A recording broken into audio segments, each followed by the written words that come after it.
इस वीडियो को देखने और सुनने वालों को मोहम्मद मुनीब आरिफ का सलाम। Totally jam pack day of cricket, सुबह से लेकर शाम तक, बल्कि अभी भी क्रिकेट जारी है। उसी पर आज की वीडियो में बात करेंगे। और हसनात अख्तर से। हसनात, क्या हाल है आपका?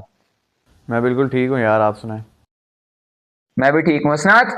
आज ओवरऑल जैम पैक डे था। सुबह एशेज स्टार्ट हुई, फिर बीबीएल आई, फिर बीपीएल भी अभी जारी है। अब हमारा भी एक मैच था। तो आपके बारे आप सिर्फ मुझे इस चीज का जवाब दें कि ओवरऑल आज आपका क्रिकेटिंग के हिसाब से किस तरह का दिन गुजरा, खेलने के हिसाब से, एनालिसिस करने के हिसाब से। देखिए, जहाँ क्रिकेट है वहाँ हम हैं, और क्रिकेट का दिन तो आज था और जैम पैक डे था। जैसा कि आपने कहा, बीच में आईएल T20 का भी मैच था शायद। तो वो, हाँ, वो भी था। दिन तो क्रिकेट का बिल्कुल आज मज़े का दिन था। और जब तक लीग्स चल रही हैं, क्योंकि 3 लीग्स एट अ टाइम चल रही हैं, BPL, BBL, IL T20 and then Ashes भी चल रही है साथ, जो सबसे बड़ी क्रिकेट सीरीज़ मानी जाती है। तो दिन तो बड़ा ज़बरदस्त था और मज़ा आएगा बात करने में। बिल्कुल सर, ऐशे से आगाज करते हैं। आपने कहा कि बड़ा मजा आएगा, सबसे बड़ी सीरीज मानी जाती है, लेकिन वो बड़ी सीरीज, अब मेरा ख्याल है ये वाला उसका सीजन है ना, जो बड़ा वो सीजन नहीं रहा सर। बड़ी अजीबोगरीब क्रिकेट खेली इंग्लैंड ने, बड़ी अजीब खेली। ऑस्ट्रेलिया ने भी कोई अच्छी खास क्रिकेट नहीं खेली, लेकिन इंग्लैंड ने तो वैसे ही बड़ी अजीब खेली। आज के मैच की बात करें तो इंग्लैंड ने टॉस जीता, बॉलिंग करने का फैसला किया। As you know, boxing day test था तो एमसीजी में खेला गया है। पहले ऑस्ट्रेलिया ने पहले खेलते हुए 152 रन बनाए, और ऑस्ट्रेलिया की तरफ से कोई अच्छा ना खेल पाया, सिर्फ छोटे छोटे कैम्यूज आए। इंग्लैंड की तरफ से जोश टंग ने 5 विकेटें हासिल की। दूसरी इनिंग्स का आगाज हुआ इंग्लैंड की पहली इनिंग्स का, और इंग्लैंड 110 पर ऑल आउट हो गया। और हैरी ब्रोक ने 41 रन की इनिंग्स खेली, वो भी आउट हो गए खैर। और माइकल नसीर ने 4 विकेटें ली। उसके अलावा स्कॉट बॉलैंड ने 3 विकेटें ली, और स्टार्क ने 2 विकेट, 3 विकेटें बॉलैंड ने ली, 2 विकेटें स्टार्क ने ली। और अब दोबारा ऑस्ट्रेलिया की बैटिंग आ चुकी है। 4 स्कोर है 1 ओवर में। और ओवरऑल क्रिकेट में आज 20 विकेटें गिरी हैं एक दिन में। हसनात, क्या कैसा देखते हैं आप इस दिन को? देखें, ये जो 20 विकेटें गिर गई हैं आजकल, तो पिचेस ही पता नहीं किस तरह की बन रही है टेस्ट क्रिकेट की। तो मतलब ऑस्ट्रेलिया में तो अजीब ही काम हुआ है। मतलब पहले दिन भी कुछ इसी तरह का हुआ था कि एक ही दिन के अंदर 2 दिन में टेस्ट मैच ख़त्म हो गया था। और सेकंड और थर्ड जो द टेस्ट था वो ज़रा डिफरेंट था, और आज उसकी एक बार फिर हमें झलक नज़र आई। और ऐसा ही लगा कि पिच जो है उसी तरीके की बनाई गई है कि बॉलर्स को बहुत ज़्यादा फेवर है और बैटर्स बेचारे जो हैं वो जलील ही हो रहे हैं।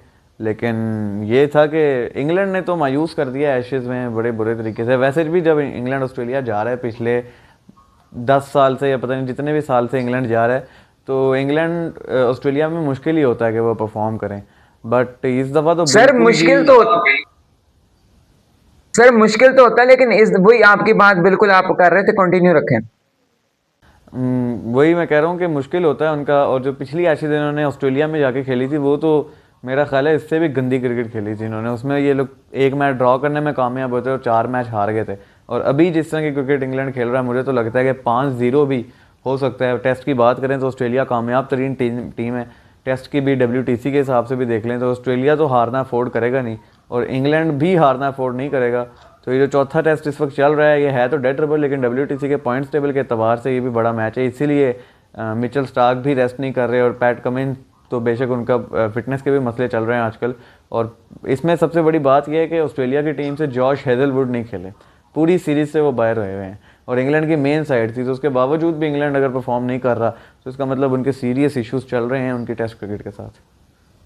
ऐसा ही है सर। देखे ना, मेरा ख्याल है 2019 में इंग्लैंड की क्रिकेट प्राइम पे थी। आपने देखा वो वर्ल्ड कप भी कैसा जीते। फाइनल कंट्रोवर्शियल है, उस पर बात हो सकती है, बट वो एक अच्छी क्रिकेट खेलकर वर्ल्ड कप जीते। और उसके बाद हमने दिन ब दिन ऊपर जाने के बजाय उनको नीचे ही जाता देखा है। ये इंग्लैंड में बेसिकली इनके जो कोच हैं ब्रेंडन मैकलम, इन्होंने एक माइंडसेट टीम के अंदर डाला जो कि बेसबॉल के नाम से मशहूर है। कि आओ टेस्ट क्रिकेट में इंटेंट वाली क्रिकेट, जिस तरह पाकिस्तानियों के जहन में इंटेंट वाली क्रिकेट है, उस तरह इनके जहन में है कि टेस्ट क्रिकेट के अंदर हमने बेसबॉल खेलनी है, तेज़ खेलना है। तो वो चीज़ इनकी शुरू में कामयाब रही है। आप ओवरऑल रिकॉर्ड देखें अगर इनका बैज मैकलम के अंडर, तो वो एक अच्छा रिकॉर्ड है, मतलब कोई इतना बुरा रिकॉर्ड नहीं है। बट अगर आप रियलिटी में रहें तो वो यही है कि जब इन्होंने मेन सीरीज़ अपनी एशेज़ खेली है, तो वो अपने होम पे भी खेल रहे हैं। पिछला जो सी सीरीज़ उन्होंने अपने होम पे खेली, वो सीरीज़ भी ड्रॉ हो गई। तो मेरा सवाल ये है कि जब इंग्लैंड ऑस्ट्रेलिया के यहाँ जाता है तो वो वन साइडेड हार जाता है, जब ऑस्ट्रेलिया इंग्लैंड के यहाँ आता है तब भी सीरीज़ ड्रॉ ही होती है, इंग्लैंड उनको वन साइड नहीं मार पाता। तो ये इन लोगों को अपने कोचिंग पैनल को रिव्यू करने की ज़रूरत है। और मेरे ख्याल से ब्रैंडन मैकलम को तो अब अल्लाह हाफिज़ कर देना चाहिए। सर ब्रेंडन मैकलम की बात मैं सुन रहा था रवि शास्त्री से चल रही है, इंग्लैंड को अब रवि शास्त्री लीड करेंगे एज अ कोच। ये बड़ी इंटरेस्टिंग खबर है रवि शास्त्री वाली, और मैं भी सुन रहा हूँ 2-3 दिन से कि रवि शास्त्री आ सकते हैं। रवि शास्त्री बड़े अच्छे कोच हैं, इंडिया की टेस्ट टीम को उठा के रखा उन्होंने कितने सालों तक। जब आप सुनते भी होंगे कि विराट कोहली के अंडर इंडिया की जो टीम थी, टेस्ट टीम, वो बड़ी ख़तरनाक थी। आजकल तो उनका भी भट्टा बैठा हुआ है, लेकिन उस टाइम पे जब वो टीम उठी थी विराट कोहली के अंडर, तो रवि शास्त्री जो थे वो उस टीम के हेड कोच थे। तो अगर वो इंग्लैंड के हेड कोच लगते हैं तो वो एक अच्छी चीज़ हो सकती है इंग्लैंड के लिए, क्योंकि अगर इंग्लैंड की टीम भी उठी है टेस्ट क्रिकेट के अंदर तो एक अच्छी चीज़ होगी, क्रिकेट के लिए ही अच्छा होगा। तो लेकिन इंग्लैंड के हवाले से मैं एक आपको बात बताऊं, आप हो सकता है इसको शुगल में लें, लेकिन बात यह है कि अगस्त 2026 में पाकिस्तान ने इंग्लैंड जाना है, तो इंग्लैंड की फॉर्म हो सकता है वहाँ पे वापस आ जाए, वरना अभी तो कोई चांस लग नहीं रहा मुझे।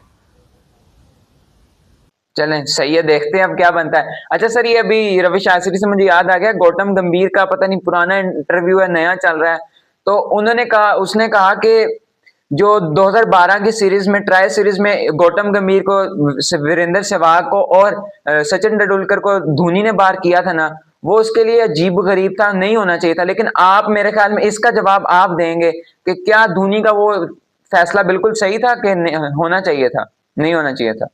2012 की सीरीज अगेंस्ट किससे? ट्राई सीरीज थी, मैंने पूरा इंटरव्यू नहीं सुना, बस इतने ही से मैंने बात सुनी है कि वो उसके क्योंकि मैं इसलिए कह रहा हूं क्योंकि आजकल कंपेयर किया जा रहा है जो विराट कोहली और रोहित शर्मा को बाहर किया गया है, उससे कंपेयर किया जाता है जब उन तीनों को बाहर किया गया था।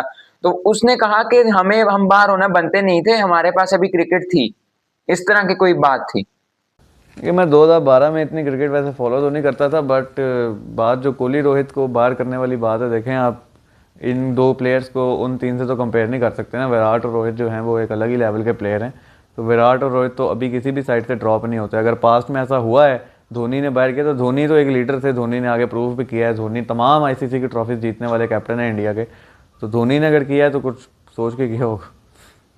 ठीक है, ये बस एक पॉइंट मेरे ज़हन में आया था रवि शास्त्री से। अच्छा खैर, बीबीएल में जाते हैं। सबसे पहले आज सुबह खेला गया जी Sydney Sixers versus Melbourne star का मैच। मैंने तो कहा था कि बाबर आजम और हारिस रऊफ का पलड़ा पड़ेगा, लेकिन वो तो पलड़ा पड़ा नहीं सर। ज्यादा बहस में नहीं जाते, बाबर पे थोड़ी सी तनकीद करते हैं, और क्या हम कर सकते। देखिए, वो मैं आज एक मीम देख रहा था जिसमें एक बहस चल रही थी मीम के अंदर, कि हारिस रऊफ कह रहा है कि मैं आज आपको आउट करूंगा, तो बाबर आगे से कहता है कि मैं आपसे आउट नहीं होऊंगा क्योंकि मैं आपके बॉलिंग पे आने से पहले ही आउट हो जाऊंगा। तो बाबर ने जो है आज एक बार फिर मायूस कर दिया है। और ऑस्ट्रेलिया के अंदर हमें पता है बाबर आजम स्ट्रगल करते हैं, एंड देन T20 के हवाले से मैंने कहा है कि जो उनकी गेम चेंज करने की कोशिश की जा रही है वो गेम चेंज वो कर नहीं सकते, ये हमने देख लिया, हमने आजमा लिया। बट ऑस्ट्रेलिया के पिचेस पे ऑब्वियसली, और आज जो टॉम करन ने उनको सेटअप बना के आउट किया जिस तरीके से, वो देख के ही मुझे जो है ना एक अजीब सी फीलिंग आ रही थी कि बाबर आजम इतना फंस रहा था against a bowler like Tom Curran जो इंग्लैंड यूज़ करके उसको छोड़ चुका है। बाबर है एक बड़ा प्लेयर है जी, और क्योंकि वो एक बड़ा प्लेयर है तो मैं यही एक्सपेक्ट करता हूँ कि वो ये जो छोटे बॉलर्स हैं लाइक टॉम करन और जो बीबीएल में जितने भी हैं, बाबर उनको तो मैं ये सोच सकता हूँ कि फेंटा लगा सकता है। बट बाबर ने अभी तक तो कुछ नहीं किया। 4 गेम्स हो चुकी हैं जिनमें से एक में बाबर ने 50 बनाई है, बाकी 3 में डबल फिगर भी नहीं है। तो मैं उम्मीद करता हूँ कि वो आगे जाके अच्छी करें, और उम्मीद ही कर रहा हूँ मैं कब से, आगे भी देखते हैं, उम्मीद तो अभी भी चल रही। सर वो जो बाबर ने जिसमें 50 की है ना, उसका रोल आपने देखा हो, उसमें एंकरिंग रोल था उसका। उसने बिल्कुल, कहने वालों के नजर में वो स्लो इनिंग्स थी, लेकिन वो इनिंग्स थी जो बाबर आजम टाइप थी। हाँ, तो यही तो उनका रोल है, एंकर करें इनिंग्स को, एक एंड से रोकें और दूसरे एंड से जो है मारें, जो दूसरे प्लेयर्स हैं वो थोड़ा सा तेज़ खेलें। वो यही उनका रोल है, और इसी तरह की इनिंग्स उनको खेलनी चाहिए। बट बीबीएल के मैनेजमेंट, आई थिंक उन्होंने अब तक सारे मैचेस में बाबर को ओपन करवाया है, तो ये उनको 3 नंबर पे भी आजमा सकते हैं, क्योंकि पाकिस्तान में वो 3 नंबर पे खेल रहे हैं, उन्होंने वर्ल्ड कप भी खेलना है तो 3 नंबर पे खेलना है। तो सिडनी सिक्सर्स की जो मैनेजमेंट है उनको चाहिए कि अब उनको ज़रा शफल करें, क्योंकि मैच से बाहर तो नहीं करेंगे बाबर को, क्योंकि उनकी फ़ैन फॉलोइंग की वजह से एक अलग ही हाइप बनी हुई है बीबीएल की। तो मुझे लगता नहीं है कि वो बाहर करेंगे, बट 3 नंबर पे उनको ज़रूर ट्राई करना चाहिए, हो सकता है उससे गेम में चेंज आए उनकी। जी सर, दूसरा आज बीबीएल का मैच खेला गया, पर्थ वर्सेस होबार्ट हुरिकेन्स। तो पर्थ ने पहले खेलते हुए 150 रन बनाए, जवाब में 153 रन चेज किए, 151 चेज करते हुए 153 रन बनाए 19.3 ओवर में होबार्ट हरिकेन्स ने। तो होबार्ट इनमें से कोई पाकिस्तान प्लेयर था दोनों नहीं, टीमों में? इसमें कोई पाकिस्तान का नहीं था, इसलिए मैं आगे जाने लगा हूँ फौरन। बिल्कुल आगे चले।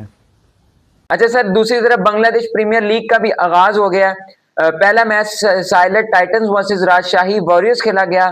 साइलेंट टाइटंस ने पहले खेल तो 190 रन बनाए 20 ओवरों में। जवाब में राजशाही वॉरियर्स ने 192 रन बनाए 19.4 ओवर में, 2 आउट हुए। नजमुल हुसैन शांटो ने 101 रन, जो कि कप्तान भी है राजशाही वॉरियर्स के, 101 रन की इनिंग्स खेली।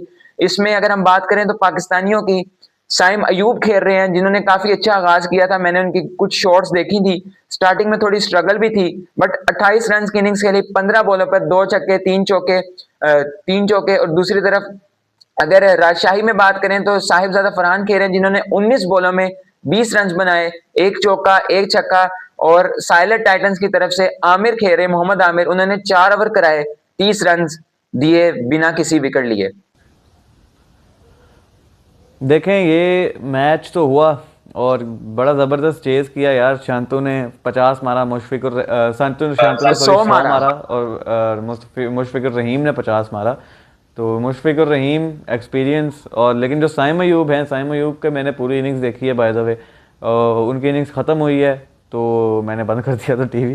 लेकिन साइम अयूब जो हैं वो बड़े अच्छे टच में नज़र आ रहे थे आज। उन्होंने छक्के मारे हैं और बड़े ज़बरदस्त छक्के मारे हैं, और वो शॉट मारते हुए ही आउट हुए हैं, उनका बाउंड्री पे कैच हो गया।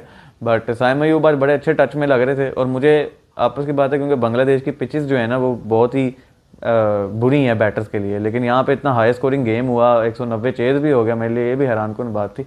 बट साइम वही अयूब ने मैं ये बात अच्छा करें मैं ये बात करने लगा था। साइम अयूब ने बहुत अच्छी इनिंग खेली है। मतलब 27-28 रन नहीं है, कहने में तो आपको लगेंगे कि यार ये क्या स्कोर है, बट जो उन्होंने शॉटें उसमें मारी उसमें लग रहा था कि साइम अयूब जो है अपनी फॉर्म वापस लेके आ रहा है। और इसी तरह की स्पिन विकेट्स पे अगर साइम का बल्ला चले तो हमारा तो वर्ल्ड कप ही स्पिन विकेट्स पे है।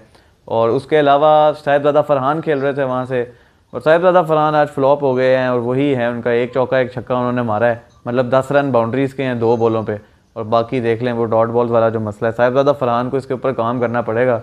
और अभी एक बीपीएल का मैच और भी चल रहा है जिसमें मास सदाकत भी खेल रहे हैं, उन पर भी बड़ी नजरें। वो भी मैच जारी है 20 ओवरों में। चाटाग्राम यार, एक बड़े नाम अजीब अजीब से हैं। चलें चैलेंजर्स कर लेते हैं हम इनको। 174 रन बनाया उन्होंने 20 ओवरों में 6 विकेटों के नुकसान पर। सर ये अगर आप नाम सही ले दें। ये आई थिंक चटोग्राम चैटोग्राम है है। या चाटोग्राम है, I don't know exactly pronunciation क्या है, बट मेरा ख्याल इन दोनों में से कोई एक वर्ड ही है। मां सदाकत ने सर अभी तक वो बॉलिंग टीम में है, नोखाली एक्सप्रेस में है, 4 ओवर किए हैं, 31 रन दिए हैं, 1 विकेट ली है। ये उन्होंने विकेट लिए और उन्होंने बोल्ड किया मास सदाकत ने। अब बैटिंग पे हमारी ज़्यादा नजरें हैं, और इस टीम में एहसानुल्लाह भी खेल रहे हैं। और अनफॉर्चुनेटली एहसानुल्लाह जो है ना अपने हेटर्स को सच प्रूव कर रहे हैं, क्योंकि मैंने उनकी बॉलिंग देखी है और वो 3 तेज ओवर स्लो, 40 रन। बहुत स्लो बॉल, मतलब 132 135। वो तो शाहीन जैसा बॉलर करे, क्योंकि वो स्किल वाइज बहुत ऊपर है, इसलिए वो विकेट्स ले लेता है, एक बड़ा बॉलर है। बट एहसानुल्लाह आई थिंक 150 पे थे, वो 150 प्लस थे जब वो आए थे। और उनके जो हैं अब बिहेवियर भी अजीब सा है। और बॉलिंग तो मैंने आज देख लिया, 3-3 4-4 तो नो बॉल ही कर रहे थे, पाँव पे कंट्रोल नहीं था। तो लगता है ऐसा ही है कि एहसानुल्लाह का भी शायद एंड होने वाला है। आई होप कि वो आगे कुछ ना कुछ करके रिकवर कर जाएं। बट बॉलिंग में तो नज़र आ रहा है कि एहसानुल्लाह बिल्कुल ही फारिग हो गया। मतलब एक टॉप लेवल पे होता है ना बंदा, टॉप लेवल से बिल्कुल बॉटम लेवल पे गिरा है एहसानुल्लाह, और वो मुझे बॉलिंग देख के आज उसके अंदाजा हो गया। सर इसमें गलती हम उसकी भी नहीं कह सकते, अब वीडियो लंबी हो जाएगी, अलग बहस छिड़ जाएगी। हमने भी उसका कोई साथ नहीं दिया, हमारी मैनेजमेंट ने। खैर नोखाली एक्सप्रेस की आगाज हो चुका है, मां सदाकत ने 4 बॉलों पे 1 रन बना लिए। अब देखते हैं क्या बनता है मैच का। खैर वो अलग है। Hasnat, BBL Bangladesh big bash league का तो एक अलग लेवल है, लेकिन आईएल T20 ऑन गोइंग है, उसको हमने उस तरह कवर नहीं कर रहे। और दूसरा बीपीएल, ठीक है। अब इन दोनों में हाईली रेट आप किस लीग को कर रहे हैं? BBL, BPL Bangladesh premier league और आईएल T20 में किसको? क्योंकि बीबीएल जो है बिग बैश, उसका तो एक अलग लेवल है। देखिए बांग्लादेश प्रीमियर लीग में एक टाइम पे बहुत बड़े बड़े प्लेयर्स आए हुए हैं। बाबर आजम भी आए हुए हैं यहाँ पे, 2024 में बाबर आजम भी आए थे। उसके अलावा भी बड़े बड़े जॉस बटलर यहाँ से खेल चुके, मतलब वो प्लेयर खेल चुके हैं जो शायद पीएसएल में नहीं खेले थे। बट अब बांग्लादेश प्रीमियर लीग का स्टैंडर्ड बहुत ही ज़्यादा नीचे गिर गया, और उनके जब आप मैच देख रहे होते हो ना तो आपको लगता है पता नहीं आप कौन सी लीग देख रहे हो, मतलब एक बड़ी लीग वाली फील नहीं आती। वेराज आईएल T20 वो दुबई के अरबियों की लीग है, और वो तो ज़ाहिर पैसा लगाते हैं, वहाँ पे प्लेयर्स भी हैं और वहाँ पे इंडियन ओनर्स भी हैं। और वो क्वालिटी वाइज तो IL T20 ही आपको देखने, अगर आप दोनों लीग्स अपने सामने लगाएं तो आप IL T20 की तरफ ज़्यादा माइल होंगे, क्योंकि वो एक क्वालिटी वाइज भी बड़ी अच्छी है, उसमें प्लेयर्स भी आते हैं, देन कंडीशंस भी बांग्लादेश की बिल्कुल ही अजीब सी पिचेस होती हैं, और दुबई में, शारजा में, वहाँ पे भी आजकल अजीब ही बन रही है, लेकिन मैच देखने का ज़्यादा मज़ा मुझे तो IL T20 में है। सही है। IL T20 मैंने भी इतना नहीं देखा, T20 है कह गया हूँ। खैर, असनाद अख्तर और मुनीब आरिफ को दें इजाजत, मिलते हैं फिर किसी और वीडियो में, तब तक के लिए फी अमान अल्लाह।